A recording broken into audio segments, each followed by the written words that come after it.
In November of 2007, the body of beautiful 21-year-old British student Meredith Kercher is found half naked in the blood-spattered bedroom of her Italian cottage. The fatal blow to Meredith's neck was so savage, grisly, and gruesome. The sexually violent murder excites the European media, who demand the culprit be identified, apprehended, and punished. In the justice system in Italy, the prosecutor led this investigation. Within days, police arrest the victim's pretty 20-year-old roommate and her boyfriend, accusing them of engaging in a bizarre sex orgy gone horribly wrong. Amanda's statements were written by police, and she signed them. I went into this case assuming that she was guilty. The provocative murder investigation captures the imagination of the entire world. Every day they would come up with a fantastic headline. It would go like all over the world. It would be repeated in all these different newspapers, some of them quite legitimate. And becomes one of the most controversial convictions in modern history. Where's the evidence? The stalking, the threats, the slut-shaming, the vitriol, scary, scary stuff. The closest you'll ever be to seeing the Salem witch trials would be the atmosphere in the courtroom and outside the courtroom. Meet Amanda Knox. I'm Amanda. A carefree American girl studying abroad, until scandal made her famous.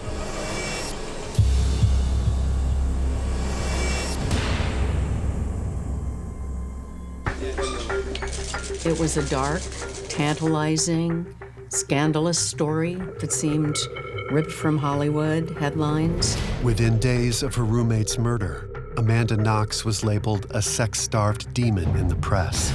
It was almost biblical at times, the language in the courtroom. Amanda Knox is the face of an angel and the heart of the devil. Her torrid story splashed across the pages of newspapers and magazines in every part of the globe. Foxy Knoxy, orgies, satanic rituals. The tabloid media was out of control. There were no rules. And social media exploded with wild theories and speculation. Amanda Knox, wants to break out of prison to vote for Obama. We'd see these kinds of things. You gotta be kidding me. Where's this stuff coming from? Books and movies have chronicled the unbelievable story of how a young American woman became locked up abroad. Even today, Amanda Knox is still plagued by the headlines and their scandalous accusations. Amanda Knox is not the person the tabloid media said she was. She is not that person. No matter what she did, she was on, the railroad job from hell. She was on that train, and it was not getting off the track for years and years and years and years. If truly innocent, how did Amanda Knox become entangled in a murder she didn't commit? 1987, Seattle, Washington. Amanda Knox is born to Etta, a school teacher, and Kurt, a financial executive. Amanda's parents divorced when she was just a toddler, but they had a good relationship and they came together a lot of times just to support her. Go, Foxy Knoxy! Go! Amanda is dubbed Foxy Knoxy due to her quick skills on the soccer field. But this innocent nickname will be used in ways that she can never imagine. Amanda's a really smart person. She was an excellent student, a good soccer player, but a really good person with a lot of friends. She's really sweet. She's quirky, a little hippie-ish, very Seattle. Although athletically gifted, Amanda is equally focused on her studies. In high school, she attends Seattle Preparatory Academy, a private Catholic school on a scholarship. Amanda was pretty, and so the boys liked her. But she was a late bloomer and didn't start dating until later in high school. She was a little bit sexually naive, her friend said, not real experienced. In 2005, Amanda Knox graduates from high school and enters the University of Washington, pursuing a degree in linguistics. She spoke 3, 4, maybe more languages. She had a knack for it.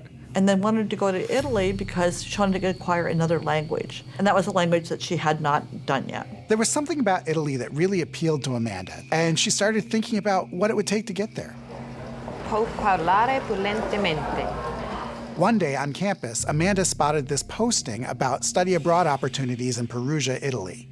Amanda loved the idea because the teachings at the university would be totally in Italian. It was an immersive program. Amanda works several jobs to raise $10,000 for her trip. It's like every other kid who wants to go to Europe. If it was my kid, I'd say, great, let's get a job and start contributing to the piggy bank here so that we've got enough money to pull this off. It's the end of summer in 2007, and while packing for her move to Italy, Amanda's friend presents her with a pink vibrator as a gag gift. To use until you find your Italian stallion. Ooh, this is gonna be the best trip ever. I'm gonna miss you. I'm gonna miss you too. Amanda's gag gift will soon be used as evidence against her. Before Amanda leaves for Italy, her parents throw her a send-off celebration. I miss you too, Mom. It's only good. But Amanda will not see her home again for more than 4 years. Amanda, who went to Perugia in 2007, was a 20-year-old, wide-eyed college student off for the adventure of a lifetime. She also hoped that she would have a better sense of herself and a new sense of confidence. To get to Perugia, Amanda travels by train through much of Europe. Along the way, she records her innermost thoughts. Amanda was a creative writer, so in her journal, she talked about studying in Italy. She wanted to become a woman.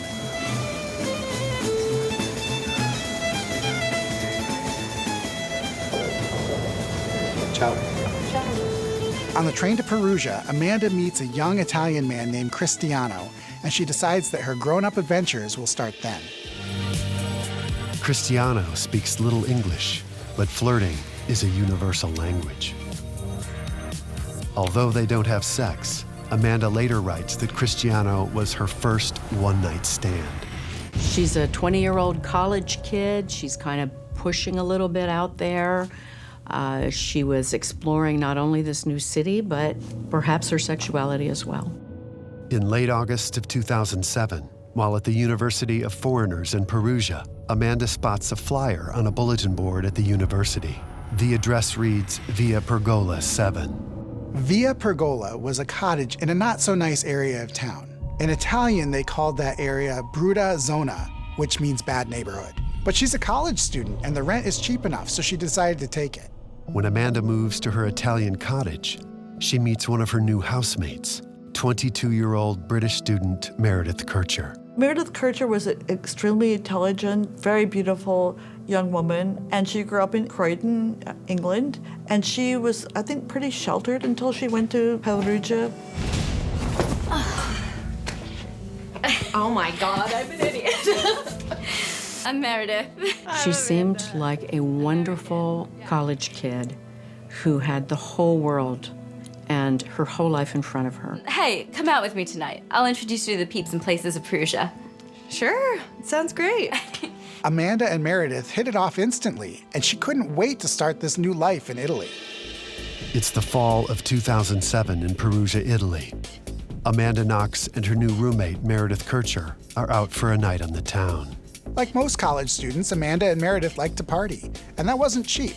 So Amanda and her parents decided that she could go get a part-time job to help pay some expenses. I need a job.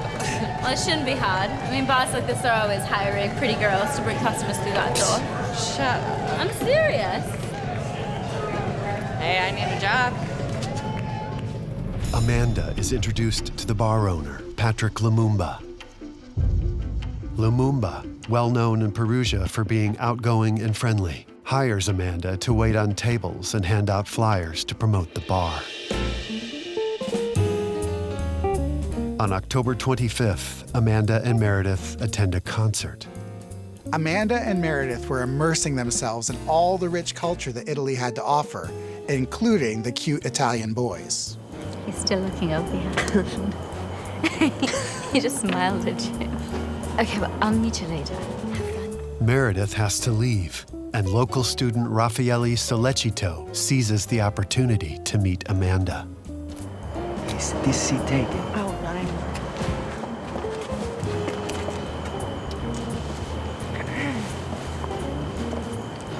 I'm Raffaele. I'm Amanda. She thought he looked like Harry Potter, and she thought Harry Potter was cute. He was a doctor's son. He was about to go off to graduate school. He wasn't, I think, real experienced in sexual relationships. Amanda and Raffaele immediately begin dating, and over the next several days, the two college students become inseparable, even cooking together at Raffaele's apartment. It's my mother's risotto. Have you had risotto? Not your mother's. It smells so good. I think he cared for Amanda, and both of them had kind of a young puppy love almost approach. I think that Raffaele fell in love with the idea of Amanda Knox as this beautiful American girl who was vivacious, but they were just getting to know each other. Amanda and Raffaele liked to smoke pot together, which many people say is very common in Perugia. In fact, a lot of students just smoked it out in the open. There were kids walking up and down the streets drinking and smoking joints and partying. This was a college town. It's Halloween night, 2007. Amanda has to work at the bar, and she tries to persuade Raffaele to come with her.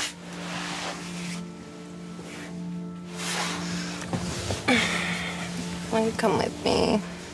No. Sadly, I must work on my thesis. But I'll be waiting for you, my kitty. Later that night, while Amanda was waiting tables, Meredith and some friends stopped by. Here you go, man. Hi, Foxy Noxy. Count Secula. Where's Romeo? He's working on his thesis. Meredith will be dead in approximately 24 hours. November 1st, 2007. It's All Saints' Day across the world, where millions celebrate the day after Halloween to honor the dead. Nice pants. And do laundry. Uh-huh. This is presumably the last time Amanda sees Meredith Kircher alive. She goes to take a shower, and Raffaele comes in to hang out with Amanda for a while.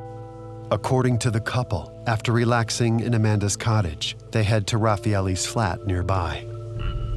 When they arrive, they download Amanda's favorite movie, Amelie, and later tell prosecutors that they planned to watch it until Amanda's shift at the bar. But before she leaves for work, Amanda says she receives good news from her boss, Patrick. Oh, yeah. I don't have to work tonight. What? Yeah, Patrick said they're slow. We can watch Amelie. Amanda replies in Italian, "See you later. Have a good evening." As they're cleaning up the dishes, the sink gets clogged and overflows. Oh, it's plugged up again. What? The sink. You're all wet. I am.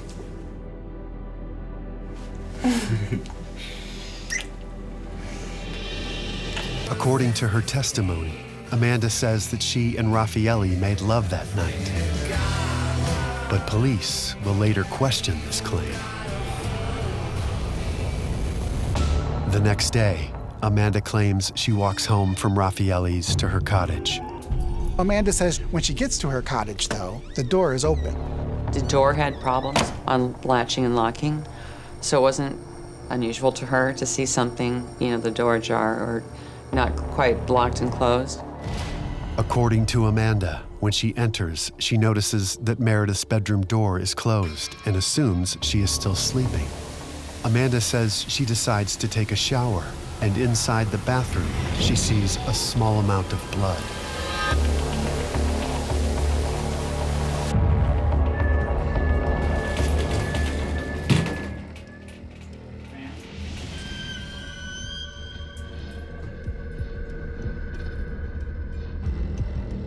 Raffaele stops by, and Amanda tells him that she's worried about Meredith. She tells him that the door was open, that there were drops of blood in the house, and that Meredith's not answering her door. She is probably just hungover. Meredith?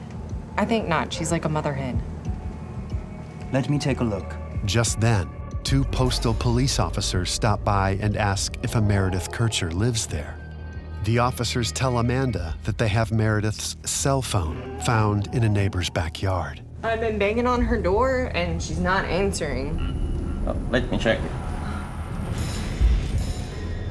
Meredith's bedroom door is forced open, revealing a shocking crime scene.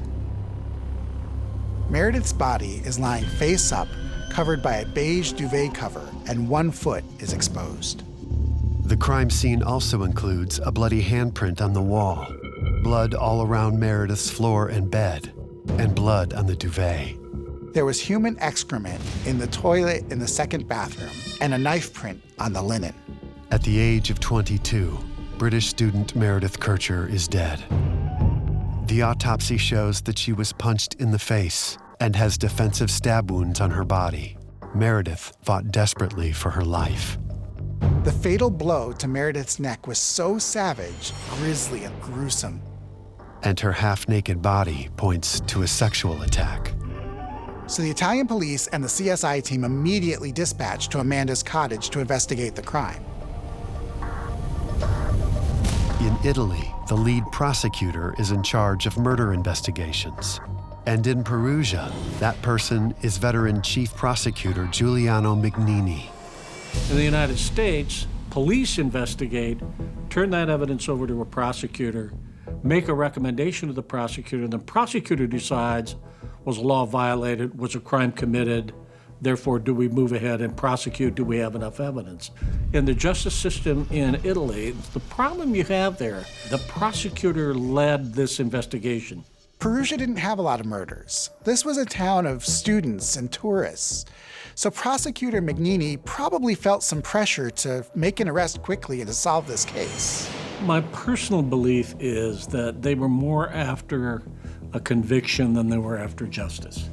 Amanda and Raffaele wait outside, unaware of Mignini observing their behavior. He sees their actions as inappropriate, and in his eyes, they're people of immediate interest. She kissed her boyfriend. That meant she was wanton, guilty. They thought it was suspicious. I think Amanda was a little naive and a little culturally tone deaf. She didn't understand the way she came across. When Amanda called her mother right at the time of the discovery of the murder, her mother said, "Do you want to come home?" And Amanda said, "No, I want to stay and help." The next few days, Amanda and Raffaele are both questioned separately by Italian authorities. You were at the Raffaele's all night. Yeah, we stayed in all night. We made dinner and we watched a movie. Did you smoke marijuana? I didn't want to get anybody in trouble, but yes, we smoked some joints. I was sleeping.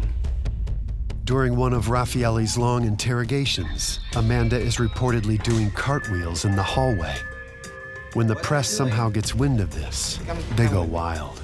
A lot was made of Amanda's cartwheels at the police station, but you have to remember she was there for hours, and Amanda later said that this was just a way to relieve tension. She had been sitting on benches for hours and hours. She had had very little sleep in the previous nights. They were utterly exhausted, utterly emotionally drained, and she stretched herself while waiting and waiting and waiting.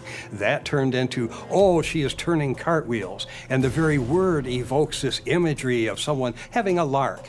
It absolutely was not the case. According to Amanda, each interrogation is more aggressive than the last. Amanda says detectives hit her, called her a liar, and denied her food and sleep. This was a young, lovely, trusting, sweet American girl who did not really understand Italian very well at the time she was interrogated. They did not offer her a real translator, did not offer her a lawyer. Sono tutte bugie. You are lying. Without an attorney present, Amanda and Raffaele's alibi of pot smoking and sex the night of Meredith's murder become taboo events to be used against them. Investigators also found the pink vibrator that Amanda had gotten as a gag gift right before she left for Italy. She was not fitting the image of the pure Madonna. You know, she was fitting the image of the whore. They did their news conference saying, we know what happened and who did it, long before the processing of the crime scene had been completed. So if you're a CSI, if you're investigating the crime scene and you know your boss has already come to the conclusion that we know who did it and we know what happened, are you looking for evidence that will take you in another direction? Or are you simply looking for evidence that will support that theory? Prosecutor McNeely has his reasons to believe Amanda was involved in Meredith's murder. She was the first person at the scene of the crime.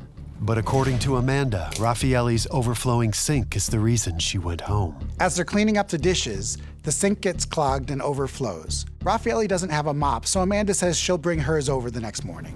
Authorities also find it suspect that Amanda ignored clues like the front door being ajar. The door had problems on latching and locking, so it wasn't unusual to her to see something, the door ajar or not quite locked and closed.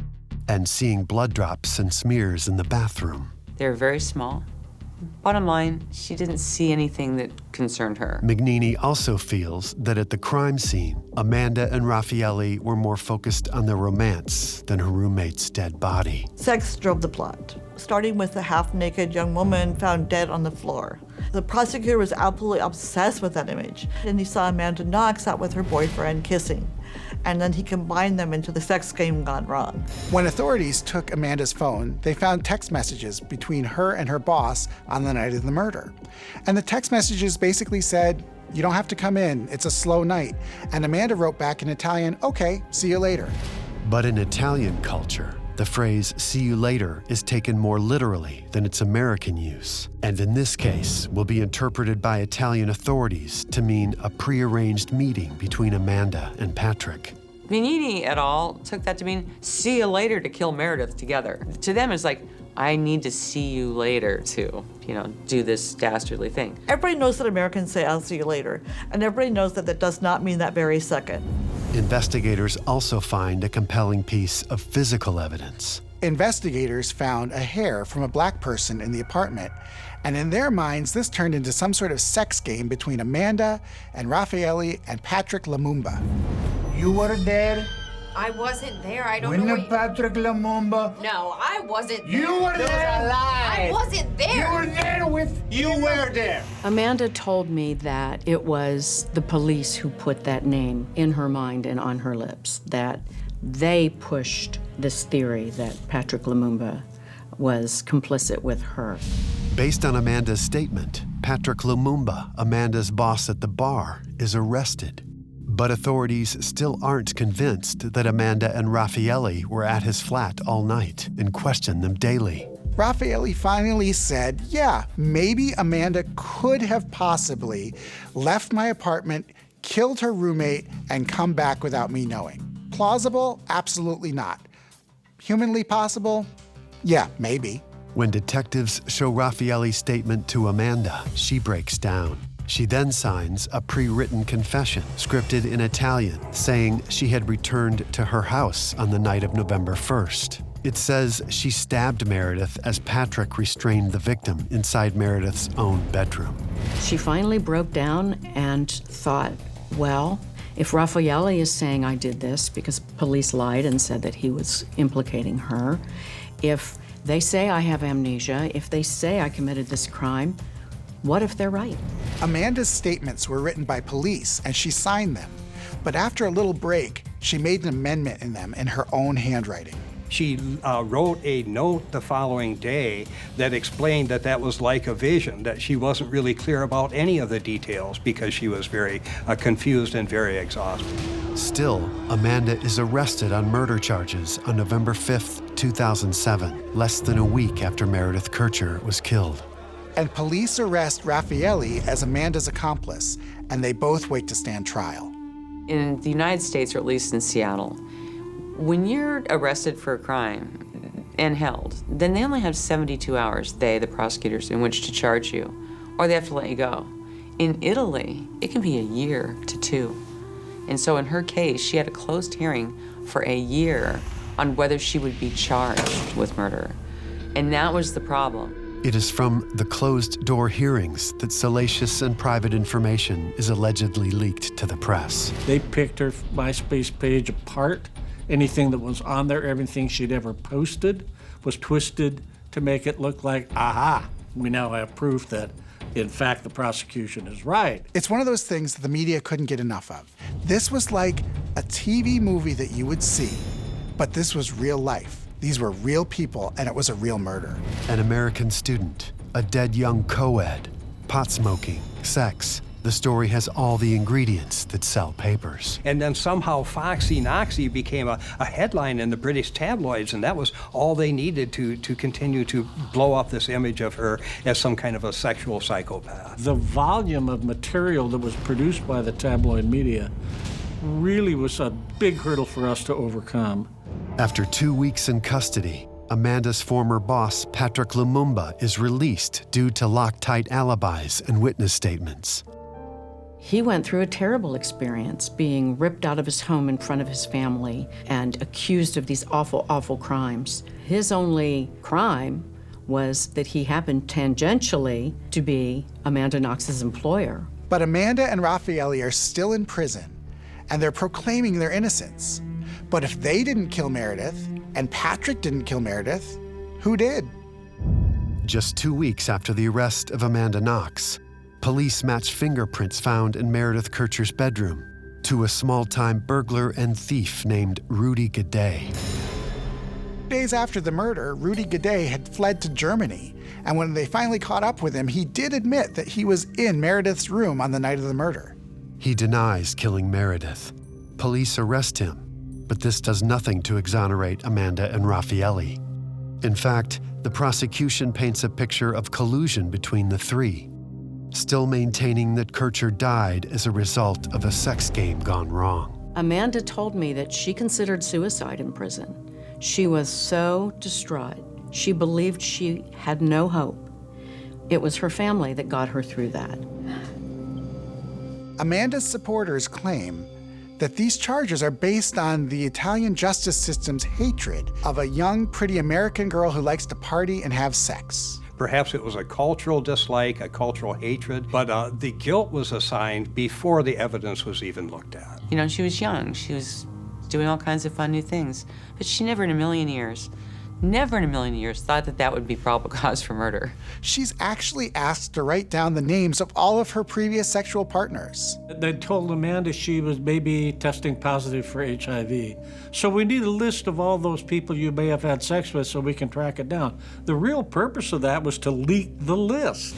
Because the prosecution was going with this sex game gone wrong theory, the European media was getting all these tips about her sex life, and they would exaggerate and embellish them and turn it into this tawdry soap opera. They were trying to paint a picture of Amanda as some oversexed young American girl, which absolutely was not true. After over a year in prison, amid scandalous accusations being spread by the media, the trial of Amanda Knox and Raffaele Sollecito begins for the stabbing death of 22-year-old Meredith Kircher. Amanda proclaims her innocence, but prosecutors and the European media have made up their mind that she's guilty. They criticized the fact that she would walk in and smile in the courtroom. Why did she smile? Because she was out of prison and seeing her family and her lawyers who were supporting her. So it was a pleasant experience for her when she walked in. If there is confidence on the faces of the defense, it is because they believe the overwhelming evidence implicating the suspected killer, Rudy Gaudet, can now be used to acquit Amanda and Raffaele. After all the evidence was collected, it pointed to Rudy Gaudet, who was this small-time crook. He was a burglar and a drug dealer who kind of knew the guys downstairs. Rudy Gaudet was strong. He was athletic. If you look outside at that window and the house, it seemed to me that it was certainly possible for someone like him to lean over the ledge and pull himself up and get through that window. Gaudet tells authorities that he was on a prearranged date with Meredith. And while he was using her restroom, he heard screaming and ran out to find a man in the shadows holding a knife over her bloody body. According to Gaudet, the killer flees and Rudy rushes to Meredith's aid. However, evidence of this mystery assailant is never found. He's the only one whose DNA was at the scene, the only one who fled after this murder occurred, the only one who admitted being in the house. Additional evidence includes Gaudet's DNA found on Meredith's purse and his shoe prints in Meredith's blood found in the bathroom and in the hallway leading out to the front door. Rudy Gaudet's semen, his DNA, was left in and on Meredith Kircher. He left all kinds of traces behind. He left his feces in the toilet, which again matched up to his DNA. That's an open and shut case. While in custody awaiting his trial, Rudy Gaday's story changes numerous times. From being on a date with Meredith and seeing the mystery killer as he fled, to now Amanda and Raffaele being those killers. Gaday says his DNA and fingerprints are all over the room because he was trying to resuscitate Meredith. But according to the evidence, here is one plausible scenario of how Meredith Kircher's murder may have tragically unfolded.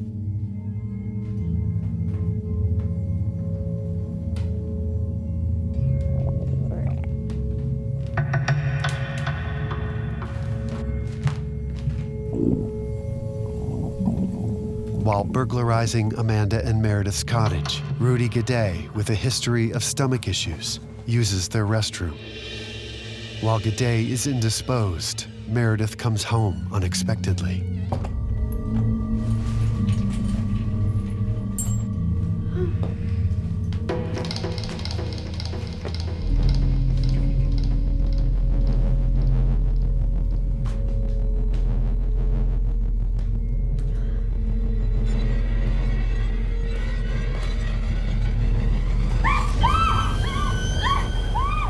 There was a struggle.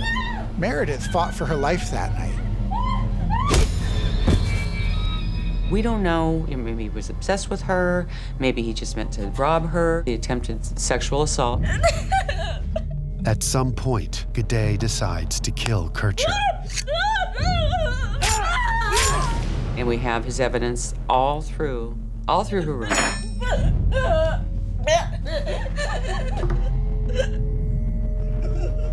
This was an epic struggle where Meredith had been cut up, but Raffaele and Amanda didn't have any marks on them.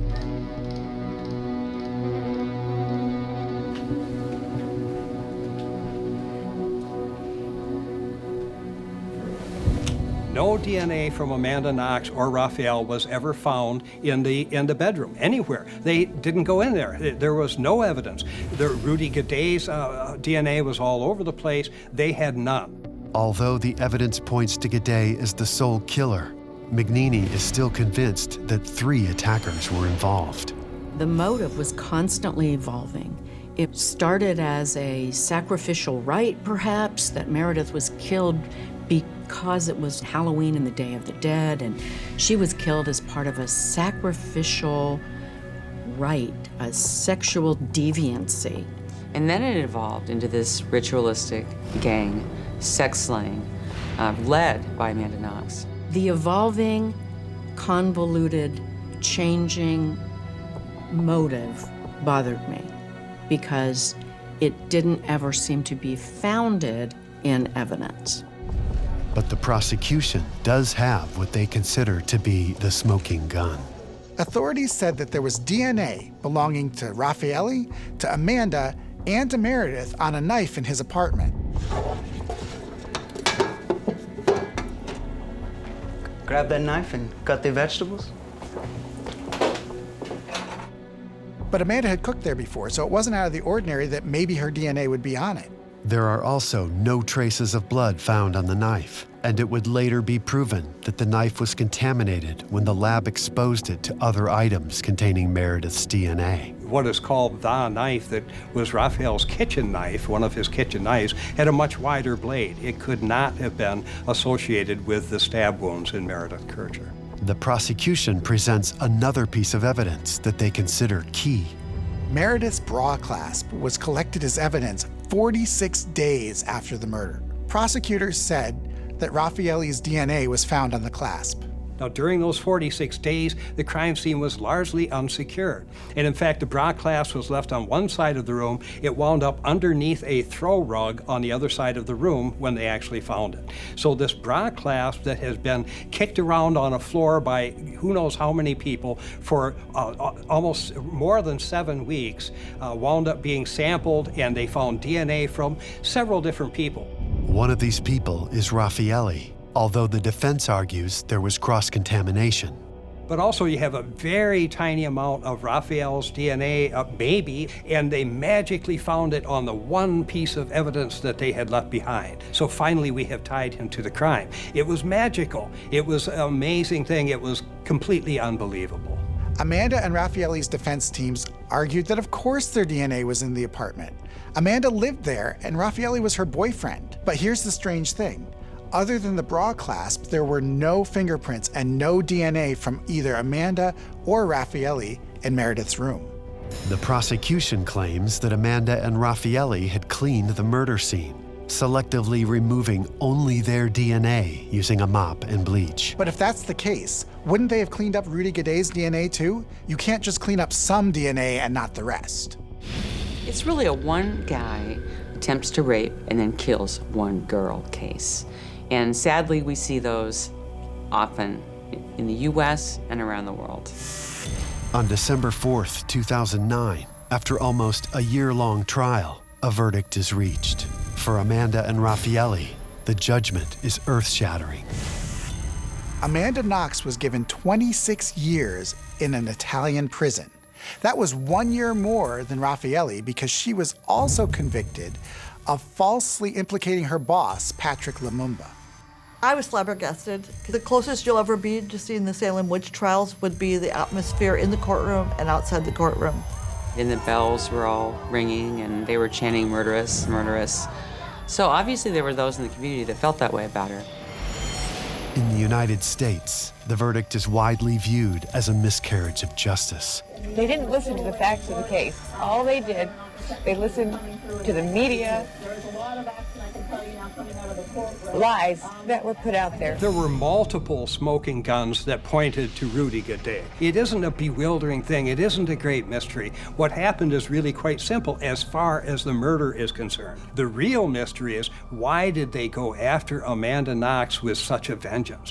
Why did they try to build her into the she-devil, sex fiend, satanic, sex scheming person when there was no evidence of it whatsoever? Amanda's story became huge in America. People were wondering how this could have happened. It was a travesty, but it sure did sell magazines. Italian law allows for an automatic appeal, which means a complete second trial that reviews all of the evidence from the first trial. On November 24th, 2010, an appeals trial opened up in Perugia. This was the chance that both Amanda and Raffaelli had of finally tasting freedom. On the last day of Amanda Knox's appeals trial, almost a year after she was originally convicted of killing Meredith Kircher, Amanda and her presumed accomplice, Raffaelli, give impassioned statements to the court declaring their innocence. Raffaelli addressed the court and said that he and Amanda hadn't committed any crimes. Then he took off his bracelet that he'd been wearing for the past 4 years in prison that said, "Free Amanda and Raffaelli." Raffaelli says it is time to take it off because it is time to go home. When it was Amanda's turn, she addressed the jury and the packed courtroom in her new fluent Italian language. Io non sono quello che loro dicono. Amanda tells the court, "I didn't do what they said I did. I didn't kill. I didn't rape. I didn't steal. I was not there. I want to go home because I am innocent." 4 years after Meredith Kircher's murder, Amanda Knox and Raffaele Sollecito were acquitted and set free. They are acquitted of offense of charges A, B, C, D. Knox Amanda is free and Sollecito Raffaele as well. Raffaele stays in Italy and starts to rebuild his life. Amanda flies home to Seattle. When she finally came home, she had a huge crowd to welcome her. I've never seen anything like that unless it was for the Seahawks, after the Super Bowl. Now back in Seattle, Amanda tries to readjust to her old life, but she's often followed by paparazzi. She's a local celebrity in a way she never wanted to be.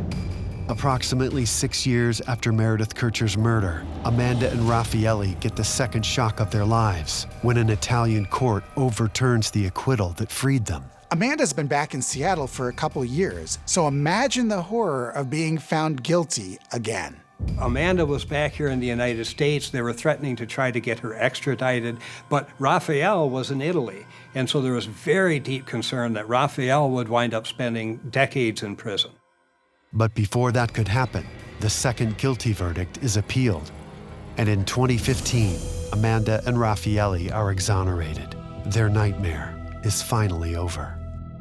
From a crowded house in Seattle, Amanda and her family celebrate the final verdict. I'm so grateful to have my life back. The Supreme Court, in the end, said flawed evidence, shocking errors, investigative amnesia, that the case simply wasn't there. This is a big deal. It's not a finding of not guilty. It was a finding of innocence. A free woman, Amanda Knox completes her degree and writes her memoir, Waiting to Be Heard, that she reportedly writes to pay a portion of her immense legal fees. In 2011, a cable TV movie entitled Amanda Knox, Murder on Trial in Italy premieres, featuring Hayden Panettiere in the title role. And Amanda was part of a widely anticipated documentary on Netflix called Amanda Knox. Today, Amanda works as a freelance writer in Seattle and is active with the Innocence Project and related organizations. She's not going to be one of those people, that you see out there with some reality series. That's not Amanda Knox. Another reason why this was so big is that Amanda was so articulate in explaining what happened. Your heart went out to her. You could connect with her. And that's why the Amanda Knox story is being talked about now, and that's why it's going to be talked about in 20 years from now. Giuliano Mignini, the Italian prosecutor in the Amanda Knox case, was sentenced in 2011 to 16 months in jail for authorizing wiretaps in a separate case. He is currently appealing. Of Amanda and Raffaele, he has said this, quote, "If they are innocent, I hope they are able to forget the suffering that they have endured." When I think about Meredith Kercher, I feel sadness. I think about how her family will never see her again. And there's just a deep hole in their lives. I mean, what a horrific way to lose a child. Meredith was my friend, and she deserved so much in this life. I'm the lucky one.